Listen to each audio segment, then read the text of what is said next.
Hello मेरे dear, जितने भी एएनएम के कैंडिडेट हैं सबको यहाँ पे वेलकम करता हूँ इस लास्ट वीडियो के साथ। और मैंने अभी तक आप लोग को इस वीडियो को इंक्लूड करके लगभग 79 वीडियो करा चुका हूँ। और मैं ये गारंटी देता हूँ, बहुत लोग ये कहते हैं कि कुछ क्वेश्चन नहीं आ रहे हैं, क्वेश्चन नहीं आ रहे हैं, बहुत टफ आ रहे हैं। तो देखिए, जो नहीं पढ़ेंगे, जो पढ़ाई छोड़ चुके हैं, उनको तो टफ लगेगा ही। लेकिन मैं बता दूँ, इन सारे क्वेश्चन आपके सिलेबस से ही आ रहे हैं। हाँ, ये अलग की चीज़ है कि थ्योरी पर आ रहा है। मैं शुरू से यही कह रहा हूँ कि थ्योरी पर ज़्यादा फोकस कीजिए, समझ गए। तो उम्मीद है जो लोग पढ़ रहे हैं, जिनका लास्ट एग्जाम है, उनको बहुत बहुत शुभकामना, बेस्ट ऑफ लक। जाइए और अच्छे से सोच समझ के एग्जाम दीजिएगा, बेहतर होगा। ठीक है, तो चलिए शुरू करते हैं।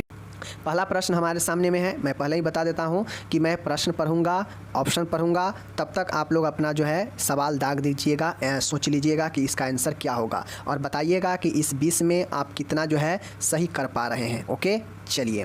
पहला प्रश्न है कार्डियक डिजीज मतलब हृदय रोग, ठीक है। शीत रोगी के आहार में मतलब इससे ग्रसित कार्डियक डिजीज से ग्रसित रोगियों के आहार में कौन से खाद्य पदार्थ शामिल नहीं करना चाहिए। मतलब अगर कोई हृदय रोग से ग्रसित व्यक्ति है, मरीज है, तो उसको जो है कैसा आहार नहीं लेना चाहिए।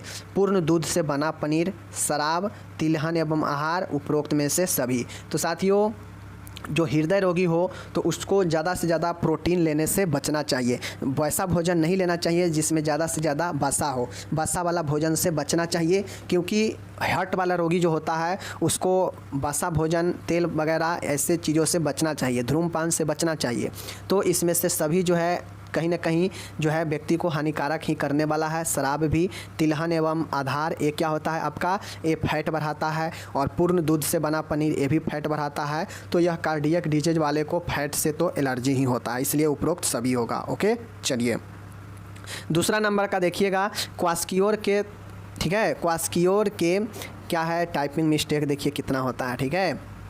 क्वास्कियोर के यहाँ पे पहला पूछा है कि क्वास्कियोर के मरीजों में, ठीक है, क्वास्कियोर के मरीजों में शामिल नहीं होता है, ठीक है। क्वास्कियोर के थानों में शामिल नहीं होता है, ठीक है। चलिए, weight loss, fatty liver, changes in skin and hair, oedema मतलब क्वास्कियोर के मरीजों में कौन सा चीज़ें नहीं होता है। तो साथियों, जो क्वास्कियोर के मरीज होते हैं उसमें जो है वेट लॉस जो है आपका वो नहीं होता है, ये शामिल नहीं है, वेट लॉस शामिल नहीं है। ओके, समझ गए।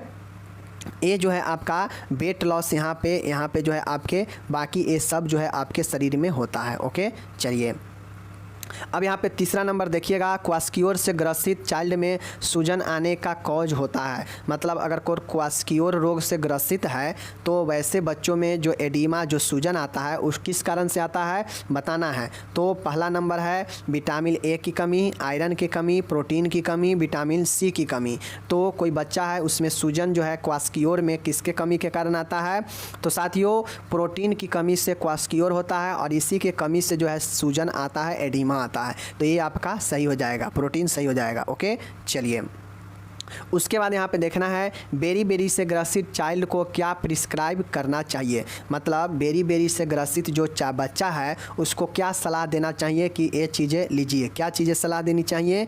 तो साथियों, सलाह क्या चीज़ देना चाहिए, विटामिन बी लेने का सलाह देना चाहिए। ओके, समझिए, यहाँ पे B12 है। ओके, चलिए। पाँचवा नंबर है, देखिएगा, एडिमा निम्न में से किस न्यूट्रिशनल डिफिशियंसी का मेन क्लिनिकल फीचर है। एडिमा मतलब कहा जाए तो ऊतकों में पानी भरना, और पानी जब ऊतक में भरता है तो क्या होता है साथियों, सूजन होता है, शरीर में फूलना आता है, ठीक है। तो एडिमा जो होता है वह किस न्यूट्रिशनल डिफिशियंसी के मेन क्लिनिकल फीचर है, तो बताना है मरासमस, क्वास्कियोर, ठीक है, मरासमस, क्वास्कियोर, कैंसर या अंडरवेट। इस चार में से किसमें जो है शरीर में जो है सूजन होता है, मेन सूजन का कारण बनता है, कौन सा है बताना है। तो साथियों, इसका राइट आंसर जो होगा, अभी भी ऊपर देखे हैं कि क्वास्कियोर वाले बच्चा में एडिमा होता है प्रोटीन की कमी से, उसी प्रकार से क्वास्कियोर में प्रोटीन होता है। तो ये आपका राइट आंसर है। ओके, 6 नंबर देखिएगा, निम्न में से कौन सी विटामिन कैल्शियम के एब्जॉर्प्शन में सहायक है। मतलब क्वेश्चन नंबर 6 है कि इनमें से कौन सा, क्या विटामिन ए या बी या सी या डी, इस चारों विटामिन में से कौन सा ऐसे विटामिन है जो कैल्शियम का एब्जॉर्प्शन मतलब अवशोषण करता है। तो इसका राइट आंसर विटामिन डी है। इसी में जो है कैल्सीफेरॉल होता है और ये विटामिन डी का अच्छा स्रोत है। ओके, चलिए। ये हो गया। 7वां नंबर है, निम्न में से कौन सी विटामिन जो है वाउंड हीलिंग में हेल्पफुल है। मतलब वाउंड हीलिंग मतलब घाव को भरने में मददगार होता है। कौन सा vitamin? Vitamin A, vitamin B, vitamin C, vitamin D, इनमें से कौन सा विटामिन है जो आपके घाव को भरने में मदद करता है? समझ गए, बताना है। तो साथियों विटामिन सी जो होता है यह घाव को भरने में बहुत ज़्यादा हेल्प करता है, मदद करता है, याद रखिएगा।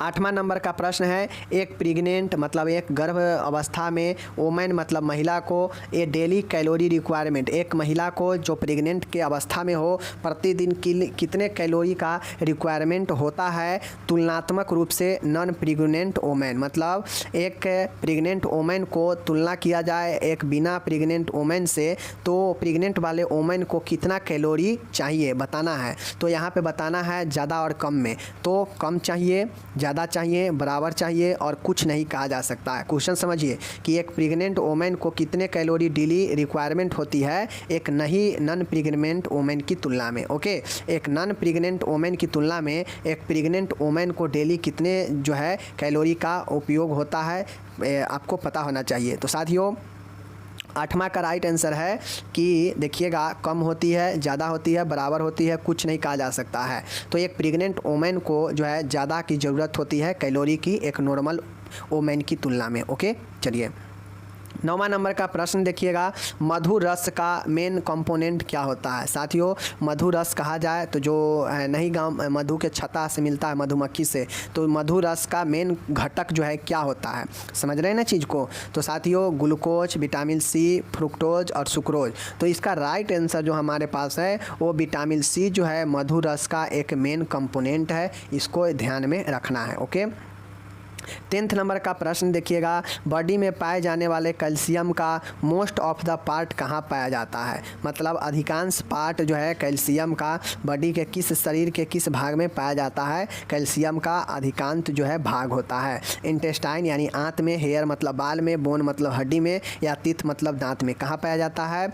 तो साथियों हमारा जो राइट आंसर है ध्यान में रखिएगा कि कैल्शियम का जो मोस्ट ऑफ द पार्ट होता है वह हमारे हड्डियों में पाया जाता है, बोन्स में पाया जाता है। समझ गए, इस चीज़ को ध्यान में रखिएगा। ओके, चलिए नेक्स्ट हम लोग यहाँ पे देखेंगे 11 नंबर की इंसर्शन से पूर्व एनजी ट्यूब नोजोगैसियल ट्यूब की टिप पर लुब्रिकेंट लगाने का उद्देश्य क्या है। मतलब जो ट्यूब है एनजी ट्यूब, इसके ट्यूब के जो टिप होता है जहाँ से जो है हम लोग लगाते हैं अंदर इंसर्ट करते हैं, तो उसमें लुब्रिकेंट क्यों लगाते हैं, स्नेहक क्यों लगाते हैं। तो स्नेहक इसीलिए लगाते हैं ताकि कोई पेन ना हो और आसानी से प्रवेश कर जाए, इसीलिए ना। तो देखिए ऑप्शन कौन सा है।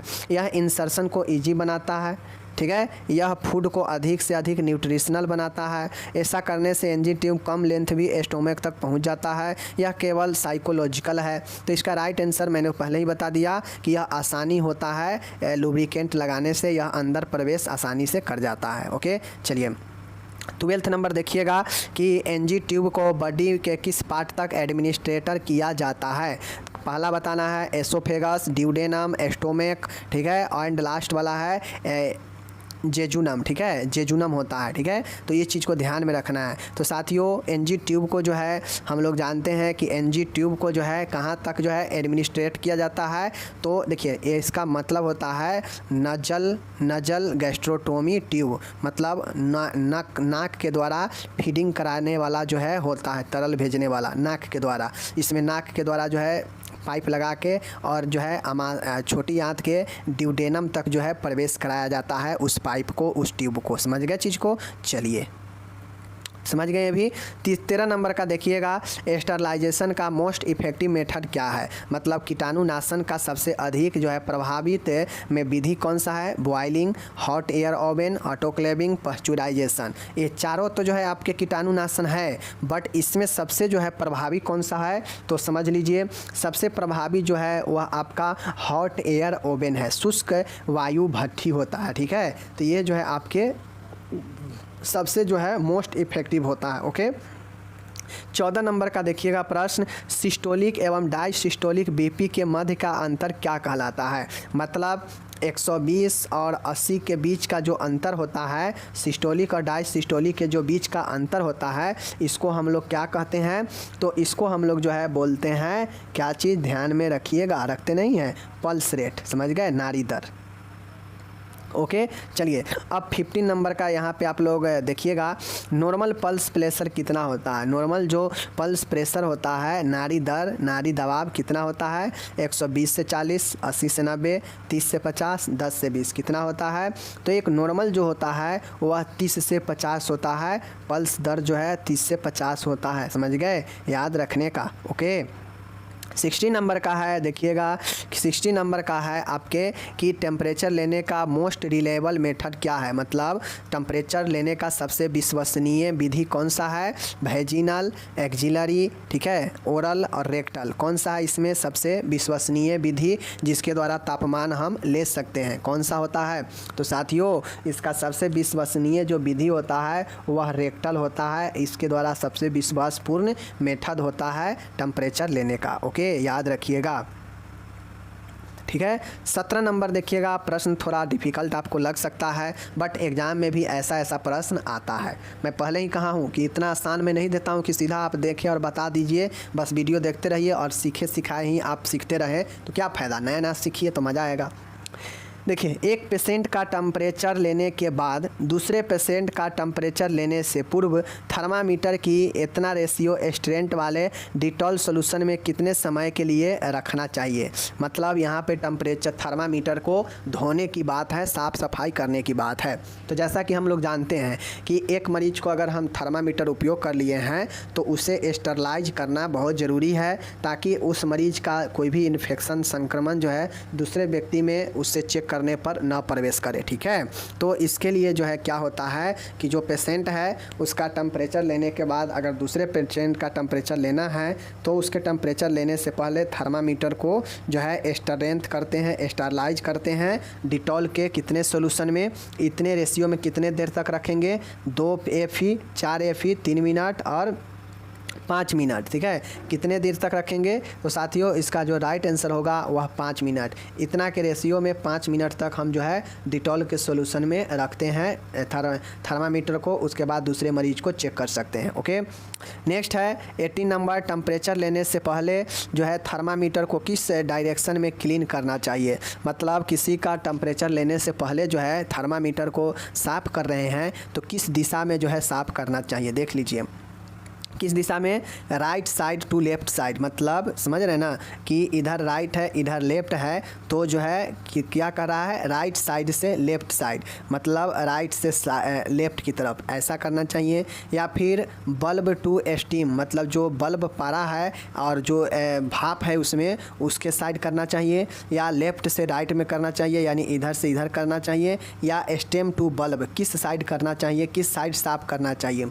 तो इसका राइट आंसर जो होता है वह ऑप्शन नंबर सी है, बाएं से दाएं की तरफ साफ करना चाहिए, ठीक है। चलिए नेक्स्ट है 19 नंबर है, प्लेसेंटा को एक्सप्लोजन के बाद जो है किस कलर के बिन में डिस्कार्ड किया जाता है।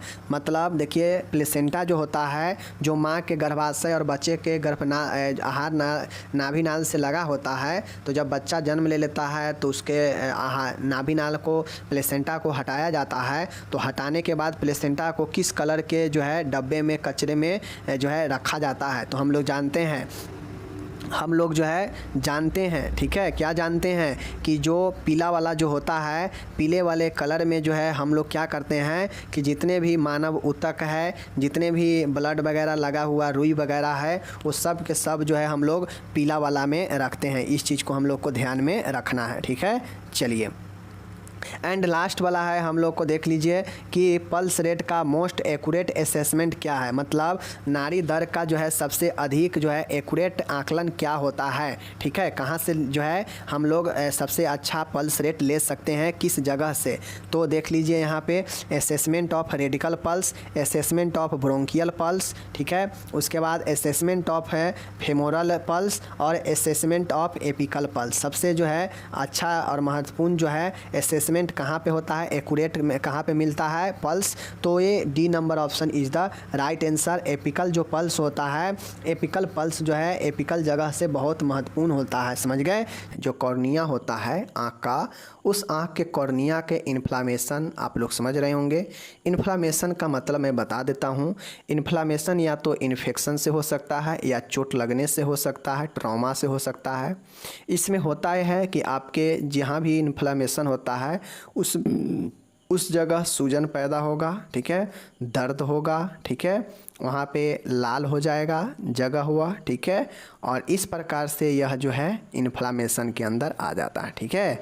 तो अगर केराइटिस कॉर्निया के इन्फ्लामेशन को हम लोग क्या बोलेंगे, केराइटाइटिस बोलते हैं। क्या बोलते हैं, केराटाइटिस बोलते हैं, याद रखिएगा, ओके ना। चलिए 2 नंबर है माय डियर, यहाँ पे देख लीजिए डेक्रायोसाइटिस, ठीक है, देख लीजिए डेक्रायोसाइटिस, ठीक है, डेक्रायोसाइटिस।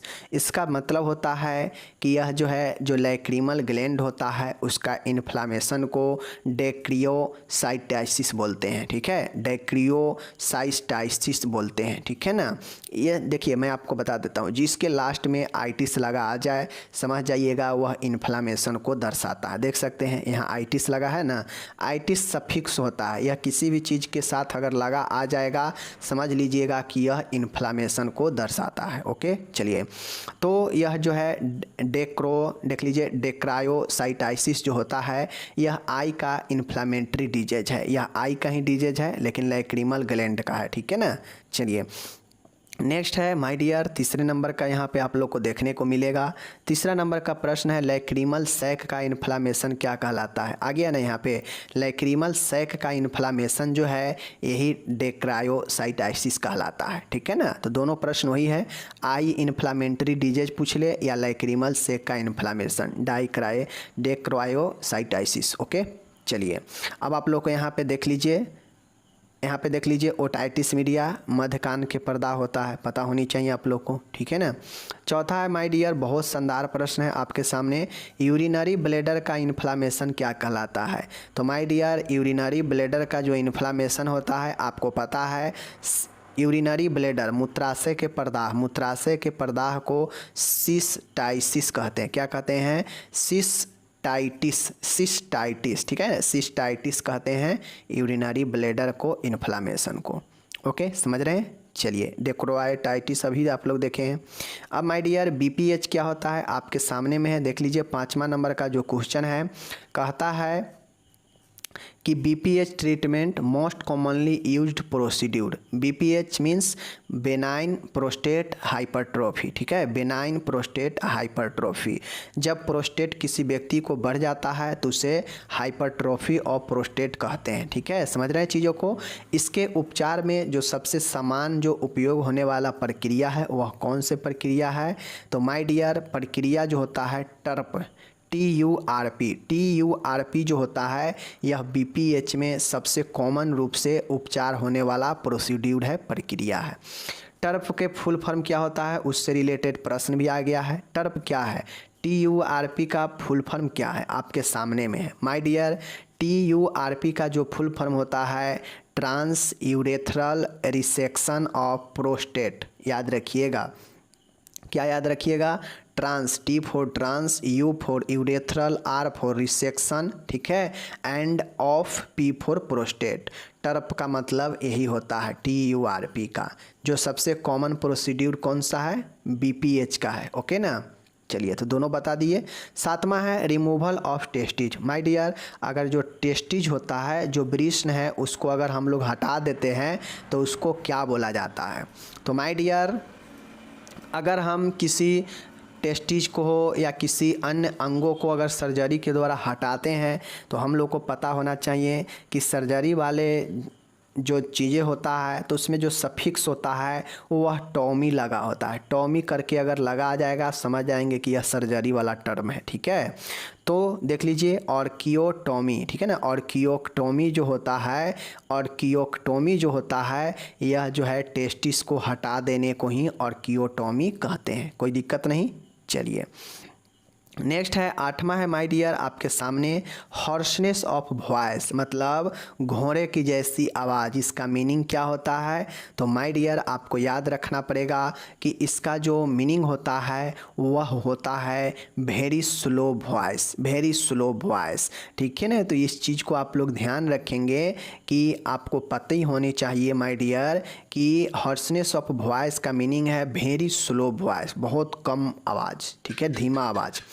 9वां है लेबरेंथाइटिस। लेबरिंथ जो हमारा होता है उसका इन्फ्लामेशन, आइटिस देखिए लगा है ना यहाँ पे आइटिस, तो यह इन्फ्लामेशन हो गया लेबरिंथ का। तो यह एक प्रकार के हमारा कौन से डियर है जो है यह प्रॉब्लम है, तो आपको पता होना चाहिए कि यह हमारा एक प्रकार का लेबरिंथ कहाँ पे होता है, आपको पता होनी चाहिए। लेबरिंथ हमारा कहाँ पे होता है? कान में होता है। ठीक है, कान के आसपास होते हैं। तो लेबरिंथ जो है यह एक प्रकार के आई डिसऑर्डर है। ठीक है, याद रखिएगा माय डियर। 10वां है क्रिएटिन के बारे में सही वाक्य कौन सा है? माय डियर, क्रिएटिनिन के बारे में सही वाक्य कौन सा है? यह एक हार्मोन है, यह एक डाइजेस्टिव एंजाइम है, यह एक प्रकार की ब्लड सेल है, यह एक प्रकार का वेस्ट प्रोडक्ट है। तो आपको पता होना चाहिए कि क्रिएटिनिन जो है यह एक प्रकार का हमारा क्या है? वेस्ट प्रोडक्ट है। ठीक है, अगर क्रिएटिन लेवल हमारे शरीर में ज़्यादा बढ़ जाता है मतलब आपका जो किडनी है वह क्या होता है? खराब होने की दिशा में चल पड़ता है। तो यह एक प्रकार का बेस्ट प्रोडक्ट होता है क्रिएटिनिन। समझ रहे हैं चीज़ों को? चलिए नेक्स्ट है my dear 11 number, labour room का तापमान सेल्सियस में कितनी होनी चाहिए? तो माय डियर, लेबर जो तापमान होता है, लेबर रूम प्रसर्व कक्ष का जो तापमान होनी चाहिए वह जो है 20 से 24 होनी चाहिए। कितनी होनी चाहिए? 20 से 24 डिग्री सेंटीग्रेड जो है होनी चाहिए। ठीक है ना, कोई दिक्कत नहीं। चलिए 12 नंबर है टर्नर सिंड्रोम में क्रोमोसोम की संख्या क्या होती है? तो एक होता है डाउन सिंड्रोम और एक होता है टर्नर सिंड्रोम। तो टर्नर सिंड्रोम में जो है क्या होता है माय डियर कि टर्नर सिंड्रोम में जो क्रोमोसोम की संख्या होती है वह क्या होती है? एक कम जाती है। ठीक है ना, जबकि हम लोग जानते हैं डाउन सिंड्रोम में क्या होता है कि एक बढ़ जाता है, प्लस हो जाता है, जबकि टर्नर सिंड्रोम में क्या होता है कि एक कम होती है। ठीक है, याद रखिएगा, दो सिंड्रोम बहुत महत्वपूर्ण है। माय डियर 13 नंबर का प्रश्न है और 13 नंबर प्रश्न बहुत शानदार प्रश्न है। प्रश्न है निम्नलिखित में से बच्चों में होने वाला कोलेरा का कॉज क्या है? कोलेरा मतलब हैजा। यह कोलेरा जो होता है बच्चों में किन कारणों से होता है हमको यहाँ पे बताना है। तो माय डियर जो कोलेरा होता है बच्चों में वह ज़्यादातर वेब्रियो कोलेरा एक जीवाणु होता है, इसके कारण होता है। नाम से ही है कोलेरा जो है वेब्रियो कोलेरा के कारण होता है। ओके, कोई दिक्कत नहीं है। ये सब के सब बहुत महत्वपूर्ण प्रश्न है आपके कॉम्पिटिटिव एग्जाम के लिए। ओके, नेक्स्ट माय डियर है ओवुलेशन, अंडोत्सर्ग मासिक चक्र के किस फेज में होता है? यानी ओवुलेशन जो होता है, अंडोत्सर्ग जो होता है मासिक चक्र के मेंस्ट्रुएशन साइकिल के किस फेज में होता है? तो माय डियर यह जो है प्रोलिफरेटिव, ठीक है ना, प्रोलिफरेटिव फेज में होता है। ठीक है ना, प्रोलिफरेटिव फेज में अंडोत्सर्ग होता है मासिक चक्र के। ठीक है, चलिए नेक्स्ट है 15 नंबर, रिदिम मेथड तथा क्वाइटस इंटरप्ट्स क्या है?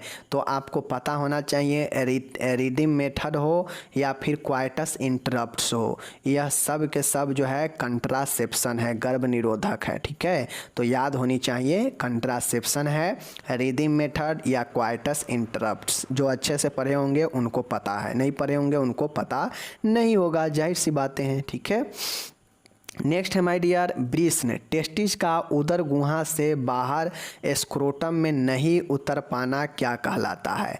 माय डियर अगर किसी बच्चा में जन्म लिया और उसका अगर टेस्टिस जो है उदर गुहा में ही फंसा है, स्क्रोटम मतलब जो ब्रीस्न कोश होता है जहाँ पे टेस्टिस रहता है, अगर वहाँ पे नहीं आ पाता है जन्म के बाद बहुत समय तक, तो जो है हम इसे क्या बोलेंगे?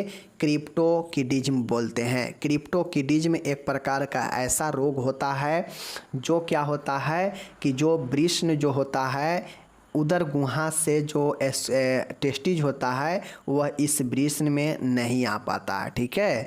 वह जो है उदर गुहा में ही रहता है, स्क्रोटम में नहीं आता है, जिसे हम लोग क्रिप्टोकिडिज्म बोलते हैं, ठीक है। कोई दिक्कत नहीं। चलिए 17 नंबर का प्रश्न है माय डियर कि दर्द से निवारण देने वाली दवा को क्या कहते हैं। वैसा दवाई जो दर्द से राहत दे, क्या वह एनाल्जेसिक है, एनेस्थेटिक है, ठीक है, एंटीबायोटिक है या डायूरेटिक है। तो माय डियर जो दर्द से निवारण देने वाले दवा है वह एनाल्जेसिक होती है। एनेस्थेटिक दवाइयाँ बेहोशी के लिए आता है। एंटीबायोटिक यह जो है संक्रमण के लिए आता है। और डायूरेटिक बीपी को कम करने के लिए, ठीक है, सूजन को कम करने के लिए, मूत्र में वृद्धि करता है, ठीक है। तो ये चीज़ें हो गए आपके। नेक्स्ट है, यहाँ पे आंसर दिया गया है 18 नंबर है HS का मतलब क्या होता है। तो माय डियर सोते समय, बेड टाइम, हर घंटे, एवरी आवर, हर 8 घंटे, एवरी 8 आवर, ठीक है, दिन में 2 बार, ट्यूसडे डे। तो माय डियर ट्यूसडे डे का BD भी हम लोग बोलते हैं, दिन में 2 बार, ठीक है, बोथ इन डाइस। उसके बाद सोते समय को हम लोग होरा सोमनी HS भी बोलते हैं। तो ए आंसर हो जाएगा इसका राइट, ओके ना। 19 नंबर का है माय डियर 1 लीटर में कितने मिली होते हैं, यानी कितने ml होते हैं। तो आप लोग को पता है क्या 100 ml में 1 लीटर होता है, 1500 ml में, 1000 ml में या फिर 10 ml में। तो माय डियर कल हमने डेसीलीटर वाला बताया था कि आप लोग को पता होनी चाहिए, ठीक है ना। तो आज हम बताने वाले हैं कि 1 लीटर जो है वह 1000 ml के बराबर होता है, ठीक है, याद रखिएगा। ये सब यूनिट पूछता है एग्ज़ाम में आपको, इसी समय बच्चा सब फंस जाता है, ठीक है ना। ब्लड प्रेशर रिकॉर्ड करते समय सुनाई देने वाली ध्वनि है। तो माय डियर भीज, मरमर, क्रेकल, ये सब के सब इस आपका गलत आंसर है, ठीक है। राइट आंसर क्या है, तो जो क्रोट कॉफ होता है, जो क्रोट कॉर्फ होता है, इसे कॉर्स कॉफ भी कहते हैं, यह ब्लड प्रेशर रिकॉर्ड करते समय सुनाई देने वाला ध्वनि होता है। अगर आप किसी को ब्लड प्रेशर मापते हैं तो उस समय जो आवाज़ आता है वह कोर्स कॉफ यानी क्रोट कॉफ ही होता है, ओके ना। 21 है 1 ओंस बराबर होता है कितने ml के, यानी कितने मिली के। तो 1 ओंस जो होता है वह 30 मिली के बराबर होता है, याद रखिएगा, बहुत महत्वपूर्ण है, ठीक है। 22 नंबर है माय डियर कहता है समान वयस्क का जो है समान शारीरिक तापमान कितना होता है। एक एवरेज एडल्ट व्यक्ति में शारीरिक तापमान कितने होते हैं, 96 Fahrenheit, 98.6 Fahrenheit, 98 degree Fahrenheit, 96.6 Fahrenheit. तो माय डियर इसका राइट आंसर बी नंबर हो जाएगा, 98.6 फ़ारेनहाइट एक समान व्यक्ति में, ओके। 23 नंबर का है सॉरी, कहता है समान वयस्क की समान नाड़ी दर स्पंदन यानी पल्स रेट जो है पूछ रहा है, हार्ट बीट कितने होते हैं। 70 प्रति मिनट, ठीक है, 72 प्रति मिनट, 74 प्रति मिनट, 80 प्रति मिनट। तो इसका जो एवरेज होता है वह 72 प्रति मिनट होता है, आप लोग को पता है, ओके, कोई दिक्कत नहीं। 24 नंबर का है समान वयस्क की समान श्वसन गति कितनी होती है। अब हमसे श्वसन रिस्पायरेशन का भी जो है गति पूछ रहा है, 12 पर मिनट, 14 पर मिनट, 16 पर मिनट, 18 पर मिनट। तो वयस्क समान में 16 पर मिनट जो है इसका राइट आंसर होगा। ऐसे 16 से लेकर 20 तक ये जो है नॉर्मल ही होता है, लेकिन एवरेज सिंगल पूछेगा तो 16, ठीक है, ये समझ गए। अब हम लोग चलते हैं 25 नंबर, कहता है थर्मामीटर में तापमान का निम्न स्तर मतलब सबसे निचला स्तर तापमान में कितना होता है थर्मामीटर का। तो माय डियर 95 फ़ारेनहाइट, 96, 96.8, 97 फ़ारेनहाइट। तो इसका right answer option number A होगा 95 फ़ारेनहाइट। 95 फ़ारेनहाइट सबसे लो टेम्परेचर होता है आपके थर्मामीटर में, ओके। 26 नंबर है और बहुत शानदार प्रश्न है, थर्मामीटर में तापमान का उच्च स्तर कितना होता है। लो वाला पता हो गया, तो उच्च वाला पूछ रहा है 107 फ़ारेनहाइट, 108, 109 एंड 110। तो माय डियर इसका राइट आंसर भी 110 फ़ारेनहाइट ही होगा। ये जो टेम्परेचर नापने वाला थर्मामीटर है उसमें हाईएस्ट 110 फ़ारेनहाइट टेम्परेचर होते हैं, ठीक है। तो इस चलिए समझते हैं। पहला प्रश्न है प्रसर्व की तृतीय अवस्था की समान अवधि कितनी होती है। माय डियर, जो प्रसर्व के तृतीय अवस्था होता है उसका नॉर्मल जो अवधि होता है ना, नॉर्मल अवधि 15 मिनट होता है और अधिकतम की बात किया जाएगा तो 30 मिनट होता है। ठीक है, नॉर्मल की बात 15 मिनट और अधिकतम की बात करेगा तो 30 मिनट होगा। ठीक है, समझ लीजिए तृतीय अवस्था का। ओके, सेकेंड स्टेज का दूसरा नंबर का प्रश्न है, समान प्रसर्व को क्या कहते हैं? अगर नॉर्मल किसी का डिलीवरी होता है तो उसे हम लोग क्या कहते हैं? यूटोसिया कहते हैं। डिस्टोसिया का मतलब होता है कि पेनफुल लेबर होना, मतलब कठिनाई पूर्वक प्रसर्व होना। ठीक है, ये समझ गए आप लोग। तो यूटोसिया को हम लोग नॉर्मल प्रसर्व समान बिना किसी दिक्कत के अगर प्रसर्व हो जाता है तो वह यूटोसिया होता है। दूसरे नॉर्मल लेबर को दूसरे भाषा में यूटोसिया भी कहते हैं। गर्भाशय के सबसे भीतरी परत कौन से होते हैं? तो चलिए मैं आपको आज क्लियर कर देता हूं। माय डियर, गर्भाशय के भीतरी परत पूछ रहा है तो गर्भाशय के भीतरी परत यानी आंतरिक परत पूछ रहा है तो मायोमेट्रियम यानी मीडियम वाला हो जाएगा, तो यह मध्य परत हो जाएगा, तो ये नहीं होगा।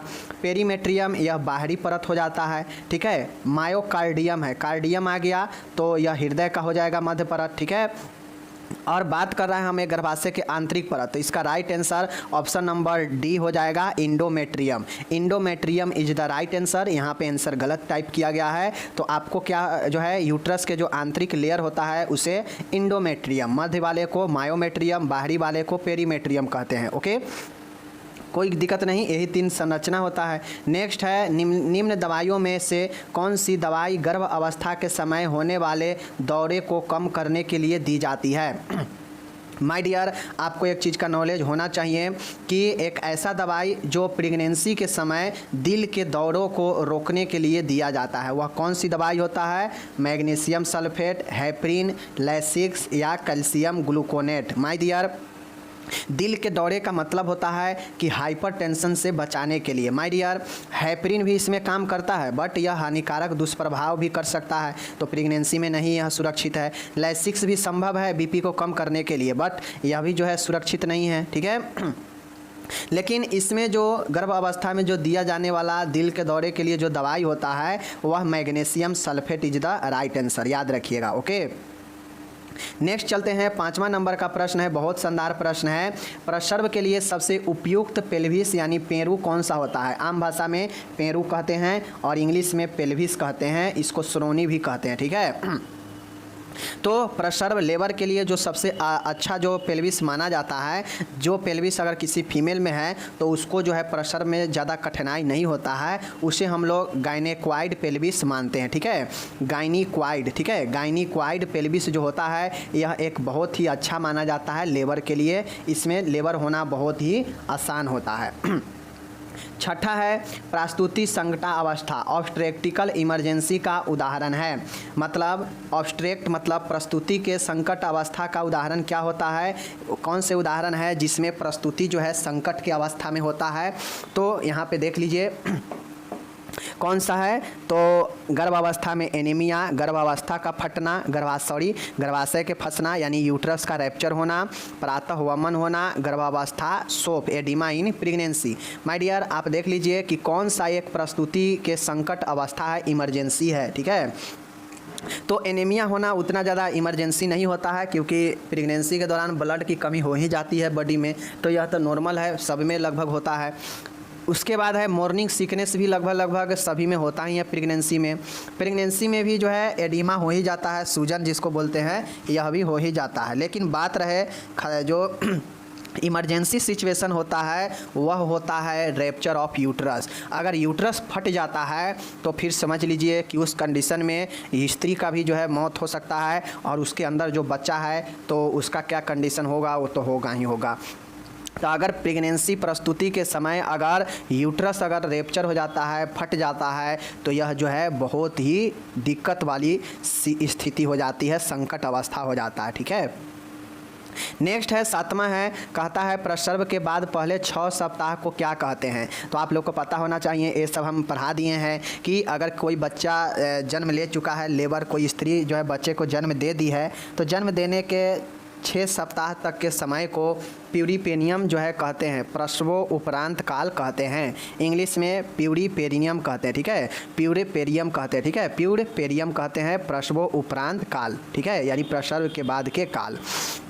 8वां है वह दवाएं जो गर्भाशय संकुचन की रोकथाम के लिए प्रयोग की जाती है। वह दवा जो गर्भाशय कंट्रैक्शन को कम करने के लिए रोकने के लिए प्रयोग किया जाता है। Oxytocin, sedative, tocolytic agent, prostaglandin. कौन सा होता है माय डियर? टोकोलाइटिक एजेंट एक ऐसा एजेंट है जो गर्भाशय के संकुचन को कंट्रैक्शन को रोकता है। लेकिन गर्भाशय यूट्रस को संकुचन को शुरू करना हो तो ऑक्सीटॉक्सिन दिया जाता है, जिससे जो है यूट्रस में कंट्रैक्शन शुरू होता है और बच्चे को जो है जन्म में भूमिका निभाता है। तो यह ऑक्सीटॉक्सिन शुरू करता है और कम करता है कि रोकथाम करता है कंट्रैक्शन का, वह होता है टोकोलाइटिक एजेंट। ओके। 9वां देखिएगा, गर्भ अवस्था के निदान का सबसे विश्वसनीय टेस्ट कौन सा है? तो आपको पता होना चाहिए कि सबसे अच्छा टेस्ट जो होता है गर्भ अवस्था प्रेगनेंसी के समय वह अल्ट्रासाउंड होता है। अल्ट्रासाउंड से लगभग बहुत सारे चीज़ों के बारे में पता चलता है। नेक्स्ट है, निम्नलिखित में से किस अवस्था में माँ को स्तनपान नहीं कराना चाहिए? तो माँ को स्तनपान किस अवस्था में नहीं कराना चाहिए? डायबिटीज़ में, मास्टाइटिस में, रेट्रैक्टेड निपल में या हर्पीज में? ठीक है।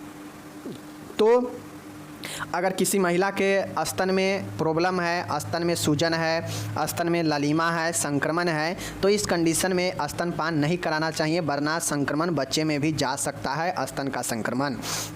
नेक्स्ट है, मासिक धर्म के दौरान होने वाली पीड़ा को क्या कहते हैं? माय डियर, मासिक धर्म जो होता है आप लोग को मैं पढ़ाया हूँ कि एमनोरिया होगा, ठीक है ना। एमनोरिया होगा तो मासिक धर्म का नहीं होना, ठीक है। डिसमोनेरिया होगा मतलब डिफ़िकल्ट इन मेंस्ट्रुएशन मतलब मेंसेज, ठीक है। यानी मासिक धर्म में कष्ट होना, पीड़ा होना डिसमोनेरिया कहलाता है, ठीक है। डी से डिफ़िकल्ट और मेनोरिया मतलब मासिक धर्म, समझ रहे हैं ना?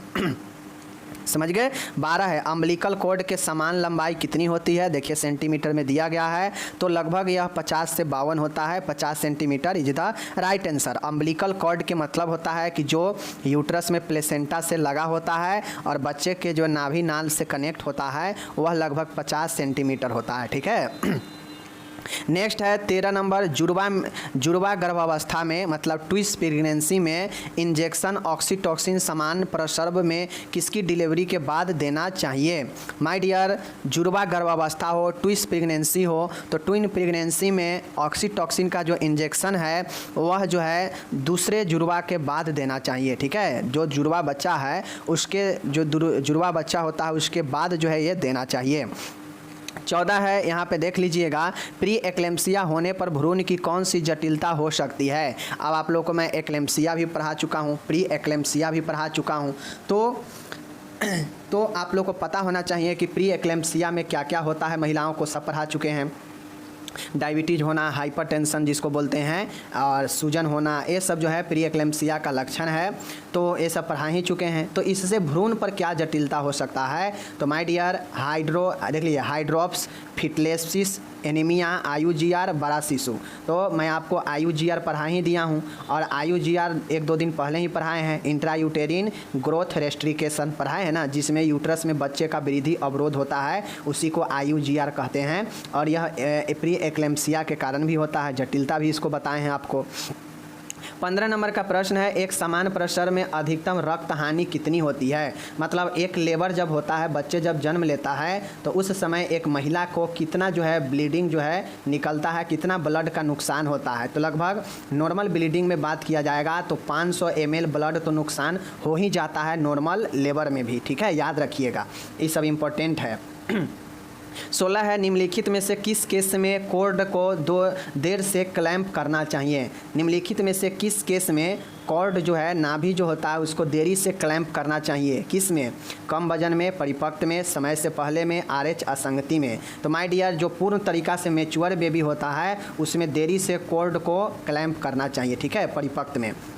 नेक्स्ट है 17 नंबर, गर्भ अवस्था में योनि के म्यूकोसा का नीला रंग होना कौन सा चिन्ह बताता है? तो मैं आपको विभिन्न प्रकार के जो है विभिन्न प्रकार के चिन्ह के बारे में भी पढ़ा चुका हूँ, चाहे डेगर चिन्ह हो, जैक्वार चिन्ह हो, चैडविक चिन्ह हो, गुडाइल चिन्ह हो। तो आपको पता होना चाहिए कि योनि का जो म्यूकोसा होता है, म्यूकस जो होता है, झिल्ली जो है वह नीला होता है, तो उसे हम लोग चैडविक चिन्ह, चैडविक साइन कहते हैं। गर्भ अवस्था में स्त्री का वजन सामान्यतः कितना बढ़ता है? माय डियर, अगर पूरे प्रेगनेंसी के बात करेगा तो पूरे प्रेगनेंसी में जो महिला का समान वजन होता है वो समान वजन से लगभग 12 से 16 केजी जो है बढ़ जाता है प्रेगनेंसी में, ठीक है। वज़न बढ़ जाता है प्रेगनेंसी में, ठीक है ना। तो लगभग नॉर्मली 11 केजी या 12 केजी जो है बढ़ता है, एवरेज की बात किया जाए तो, ठीक है। चलिए 11 होगा आंसर। 19 है, मासिक धर्म की प्रसरण अवस्था किस हार्मोन के नियंत्रण में होती है? कहता है मासिक धर्म जो होता है वह प्रसरण अवस्था में वह किस हार्मोन के नियंत्रण में होता है? तो माय डियर, प्रसरण अवस्था जो होता है वह है जो एस्ट्रोजन हार्मोन के नियंत्रण में होता है, ठीक है। एस्ट्रोजन हार्मोन के नियंत्रण में प्रसरण अवस्था होता है। गर्भ अवस्था को बनाए रखने के लिए उत्तरदायी कौन सा हार्मोन है? प्रोजेस्टेरोन है। प्रोएस्टेरोन देख लीजिए, प्रोएस्टेरोन जो होता है यह आपके प्रेगनेंसी को बनाए रखने के लिए उत्तरदायी हार्मोन होता है। इम्पोर्टेंट है, याद रखिएगा ये सब।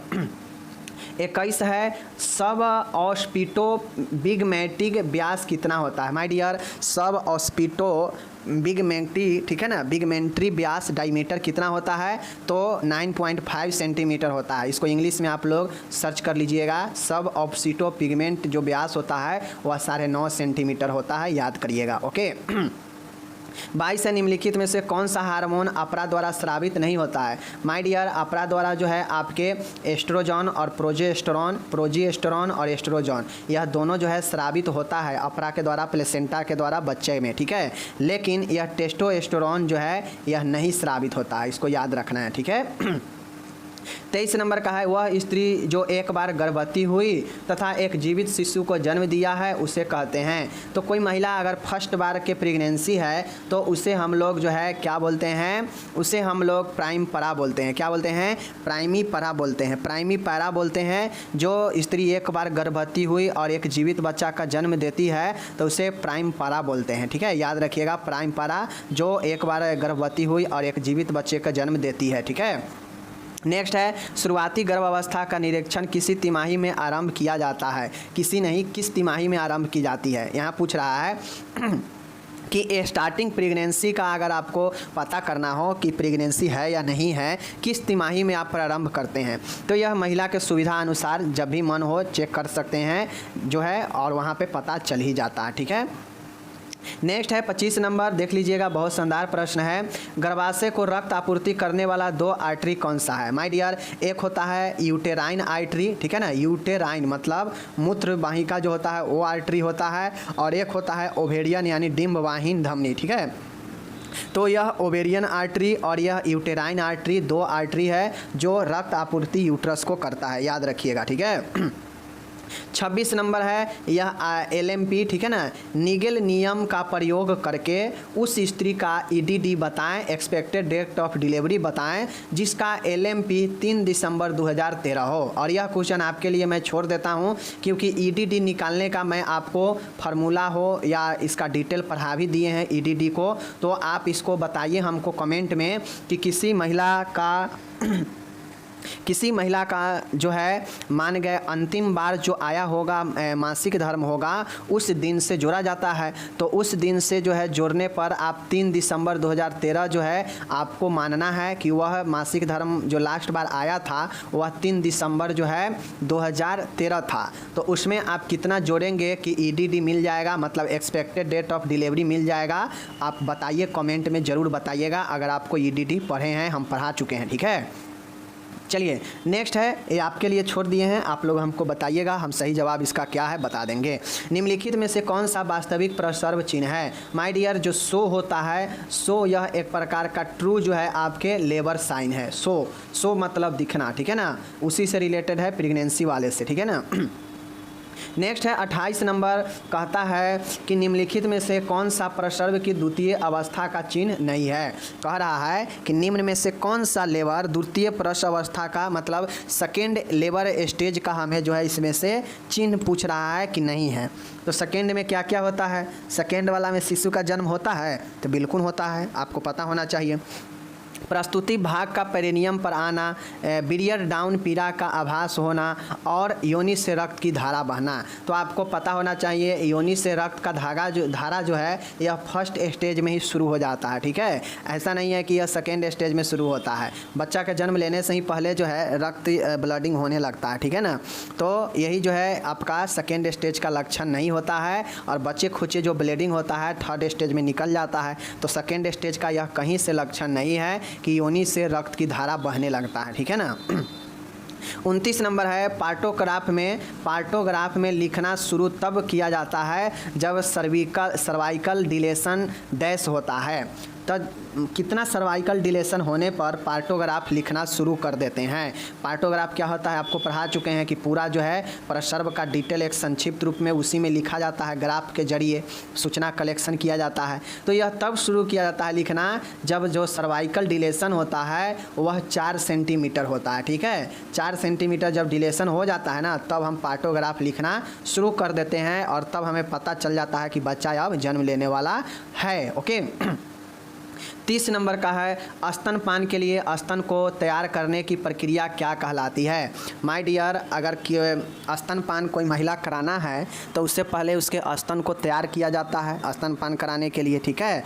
तो उसके लिए जो है हम उसे मैमोजेनेसिस कहते हैं। मैमोजेनेसिस मतलब होता है, ठीक है, मैमोजेनेसिस मतलब होता है आपका, देख लीजिए यहाँ पे कि स्तनपान को तैयार करना, स्तनपान के लिए स्तन को तैयार करना, रेडी करना के प्रक्रिया मैमोजेनेसिस कहलाता है। अगर कोई आपसे पूछ दे कि कोई बच्चा को स्तनपान कराना है किसी महिला के और महिला प्रथम बार जो है बच्चे को जन्म दी है तो उसको स्तनपान को हम तैयार करेंगे बच्चे के लिए, तो उस तैयार करने की प्रक्रिया क्या कहलाएगा, तो वह जो है मैमोजेनेसिस कहलाता है, ठीक है, याद रखिएगा।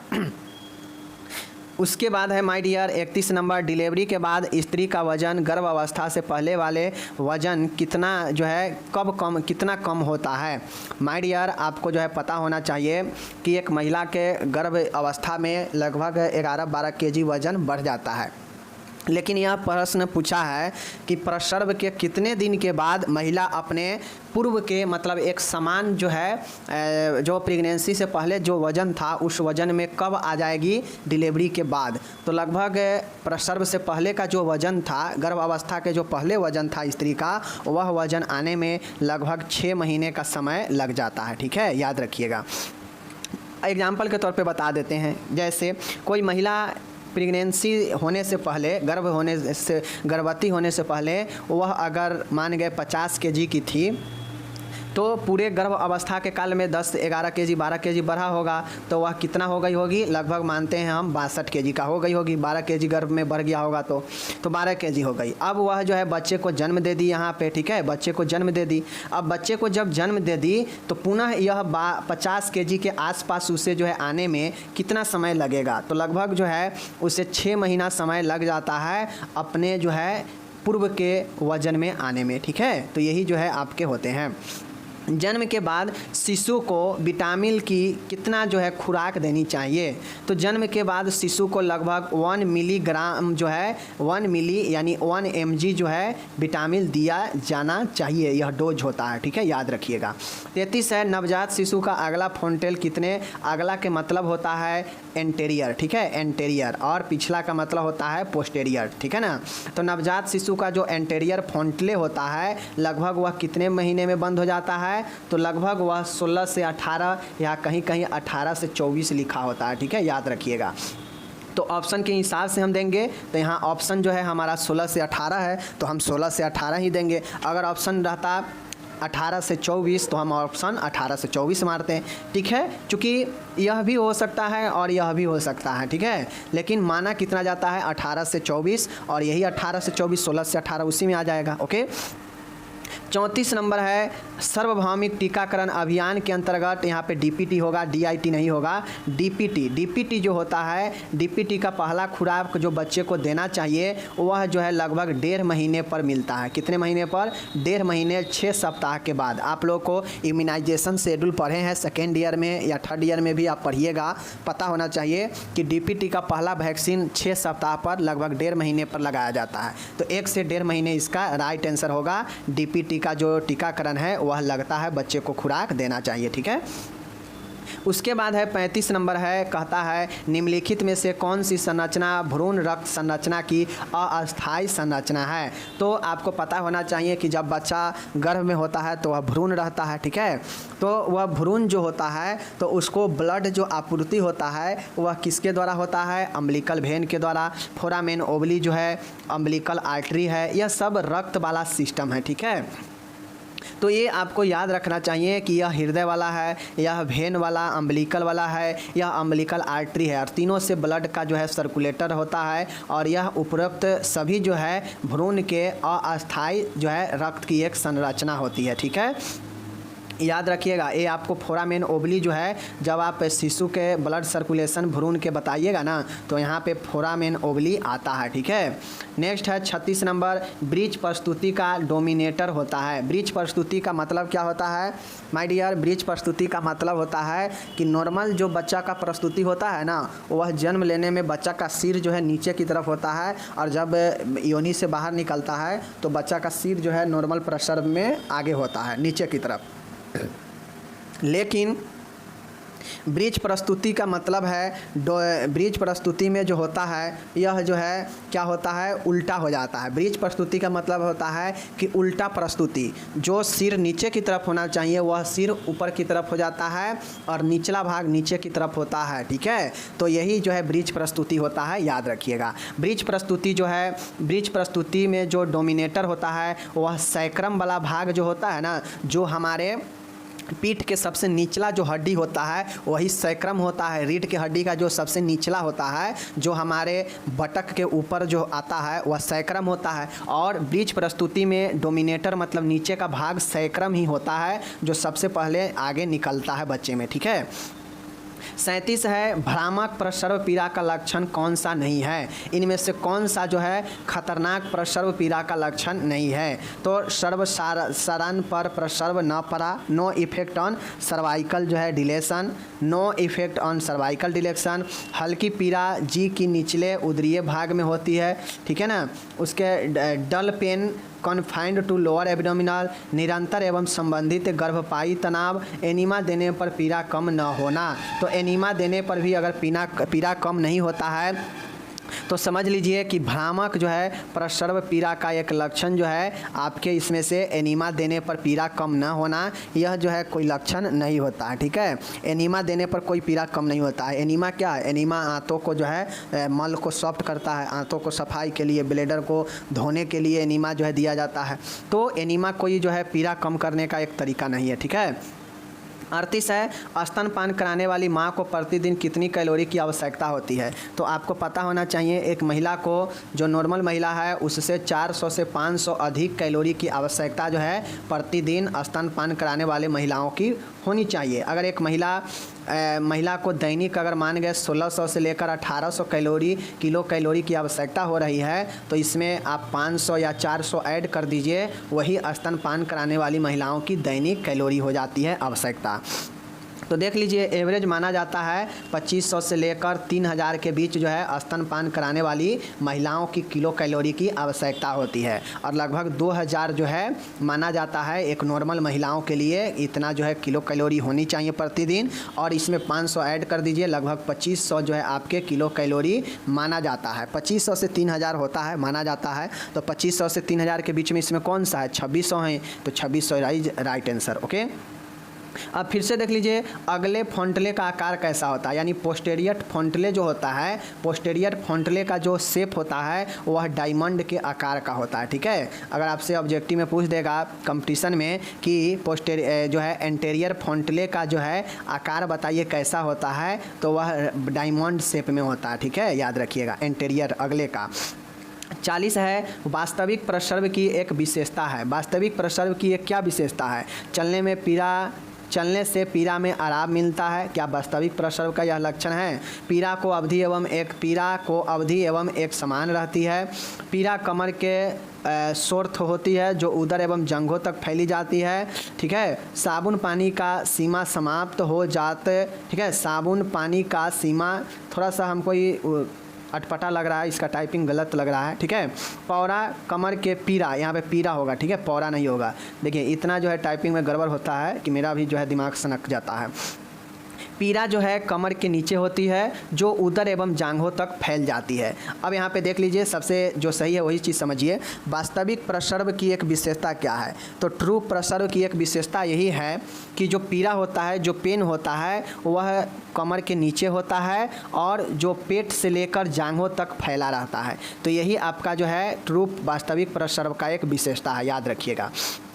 41 है, गर्भ अवस्था के निदान का वह चिन्ह जो पूरी गर्भ अवस्था में बना रहता है। देखिए गर्भ अवस्था के निदान यानी डायग्नोसिस का वह चिन्ह जो पूरी गर्भ अवस्था में बना रहता है। तो संपूर्ण प्रेगनेंसी के पीरियड में वैसा डायग्नोसिस जो चिन्ह के रूप में बना रहता है वह कौन होता है? क्विकनिंग, जीवन का आभास, मतलब बच्चे का हलचल होना को क्विकनिंग कहते हैं। पीड़ा रहित गर्भाशय संकुचन, ठीक है, मिचली एवं वमन, और उसके बाद है मासिक धर्म न होना। तो आप लोगों को पता होना चाहिए कि गर्भ अवस्था के निदान का वह चिन्ह जो पूरी गर्भ अवस्था में बना रहता है। तो आप लोग को पता होना चाहिए कि नॉर्मली अगर किसी को मासिक धर्म आना बंद हो जाता है किसी महिला को, तो वो समझती है कि वह प्रेगनेंसी में आ चुकी है, गर्भ में आ चुकी है, ठीक है, नॉर्मली यह माना जाता है। और यह उसके निदान का ही चिन्ह होता है कि अगर कोई महिला प्रेगनेंसी जो है बंद हो गया है तो वह महिला डॉक्टर के पास जाती है, बताती है कि कब से उसका जो है मेंसेज बंद है, मासिक धर्म, तो वह डॉक्टर उसी हिसाब से निदान उसका डायग्नोस्टिक करती है। तो पूरे गर्भ अवस्था का सबसे महत्वपूर्ण जो डायग्नोसिस होता है, जो एक प्रकार का चिन्ह भी होता है, वह होता है मासिक धर्म का बंद होना, ठीक है। तो ये चीज़ें होता है, ठीक है, समझ गए। चलिए नेक्स्ट है 42 नंबर है। आज लग रहा है 50 ही क्वेश्चन हम लोग कर पाएंगे क्योंकि थोड़ा सा समय लग रहा है, क्योंकि समझाना भी इम्पोर्टेंट है। 42 है, गर्भ अवस्था में HCG एवं HPL हार्मोन का स्रोत जो है होता है। HCG और HPL हार्मोन का स्रोत कौन सा होता है? भ्रूण, अपरा, माँ, मिला जुला स्रोत कौन सा होता है? तो अपरा, प्लेसेंटा जो है HCG और HPL दोनों का स्रोत होता है, ठीक है।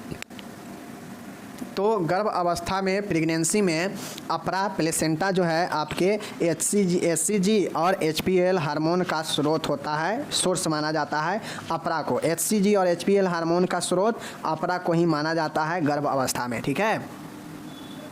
43 नंबर है, देख लीजिएगा यहाँ पे आप लोग, मैं बता देता हूँ यहाँ पे माय डियर। तो माय डियर मैंने आपको बता दिया कि HCG और HPL दोनों हार्मोन जो है आपके अपरा के द्वारा जो है एक महत्वपूर्ण स्रोत होता है, ठीक है। नेक्स्ट देखिए 43 नंबर का प्रश्न बहुत शानदार है। भ्रूण यानी फीटस की कपाल पर सजाइटल, कोरोनल और फ्रंटल सूचर के मिलने के स्थान को क्या कहते हैं? मतलब समझिए, कुल मिलाकर 4 जो है सूचर होते हैं मस्तिष्क में, याद रखिएगा। और यह जो सूचर होता है सब आपस में मिला होता है। तो जो फीटस होता है, फीटस के जो खोपड़ी कपाल है उस पर सजाइटल, कोरोनल और फ्रंटल, यह तीनों जो सूचर है आपस में मिलने के जो स्थान है तीनों सूचर के, उसे हम लोग क्या कहते हैं? एंटेरियर फ्रंटली कहते हैं, अग्र फ्रंटली कहते हैं, याद रखिएगा, इम्पोर्टेंट है, ओके। फ्रंटली से क्वेश्चन आपको अच्छे कंपटीशन में पूछता है। भ्रूण कपाल का सबसे छोटा तिरछा व्यास कौन सा है? तो भ्रूण कपाल का, फीटस के स्कल का, कपाल का जो है सबसे छोटा तिरछा जो व्यास है वह कौन सा है? तो बाईटेम्पोरल, देख लीजिए, बाईटेम्पोरल जो है यह सबसे छोटा और तिरछा जो है आपके क्या है? सबसे छोटा और तिरछा व्यास है बाईटेम्पोरल। 45 है, गर्भ अवस्था के दौरान जो है स्त्री को प्रतिदिन कितना, यहाँ पे स्त्री होगा, फिर से टाइपिंग मिस्टेक है, ठीक है ना। देख लीजिए, गर्भ अवस्था के दौरान स्त्री को प्रतिदिन कितना लौह तत्व लेना चाहिए? प्रतिदिन लगभग जो है आपको यहाँ पे देख लीजिए 40 mg, 400 mg नहीं होगा, ठीक है, गलत है। 40 mg जो है प्रतिदिन यहाँ पे लेना पड़ता है, ठीक है ना। प्रतिदिन 40 mg लौह तत्व की आवश्यकता पड़ती है, 40 mg। 46 नंबर है माय डियर, स्त्री की योनि में समानतः रहने वाला जीवाणु होता है। स्त्री के योनि में तो ऐसे जो है लैक्टोबैसिलस पाया जाता है, लेकिन इसी को हम लोग जो है ड्यूडरलेन बैसिली कहते हैं, ठीक है। क्या कहते हैं? डोडरलेन बैसिली कहते हैं। यह नाम पर, वैज्ञानिक के नाम पर पड़ा गया है, ठीक है। तो डोडरलेन बैसिली, जिसे लैक्टोबैसिलस भी कहते हैं, योनि के जो है स्त्री के जो है योनि में यही होता है, ठीक है।